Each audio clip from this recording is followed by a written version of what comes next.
It's so fascinating, though. I mean, I think that the Kundalini experience, or those unions that you were describing, like a shape religion, which in turn shapes society.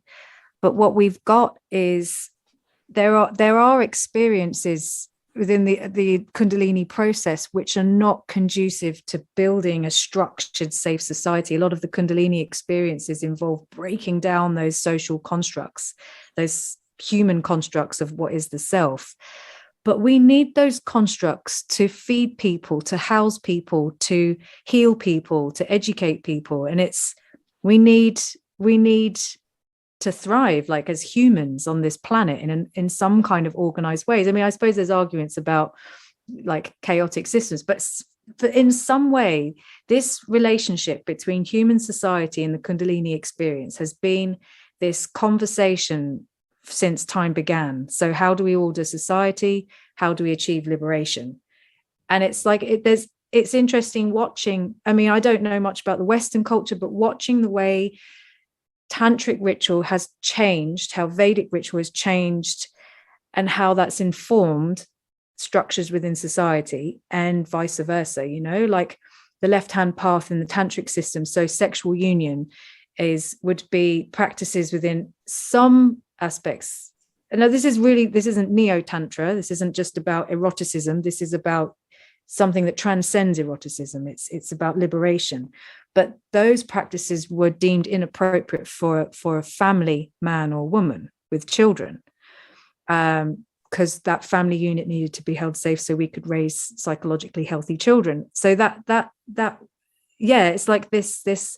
How do we place? It's a constant conversation. How do we place those experiences or rituals or sacred unions in society, at the same time protecting safe boundaries for everyone to grow and thrive? I've always found that fascinating. You touched on that with just looking at Christianity. Like I don't know what's right or wrong. I would see it as a slightly different framework. I mean, so the framework I would see is that traditionally, if you go all the way back to Egypt, probably, that these processes, which Kundalini is essential, are about reaching the truth, which I would see to be my framework would be unitary consciousness. Now, what I would like to think is happening now, could just be my fantasy, is that these experiences are now widening out from the elite, and are becoming more general experiences. Now, I think that in my framework, this is what society needs, because it doesn't mean you can't still operate as a self. It means you don't identify with it. And so if you identify with unitary consciousness, but you still like your operating system to yourself, then you're going to act in a way that is actually for the benefit of the all, rather than individual illusions of the importance of wealth and so forth. And our society's come to the stage where, if we don't actually see the truth behind the unitary, the fact that everything is one, humans are going to destroy themselves and much other life on this planet in the process.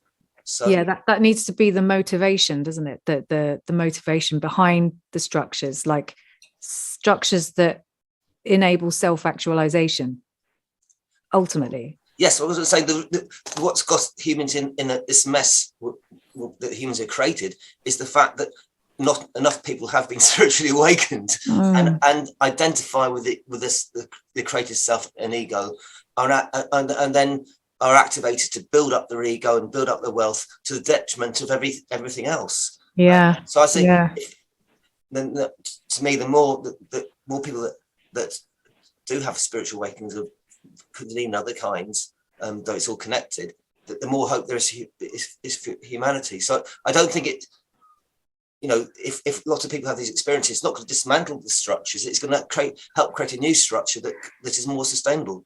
I agree. I tend to agree. I think there's a natural compassion that arises, which wants to support the evolution of society.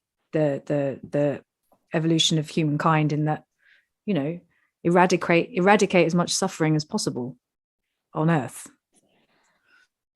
I mean, that would certainly be a motivation.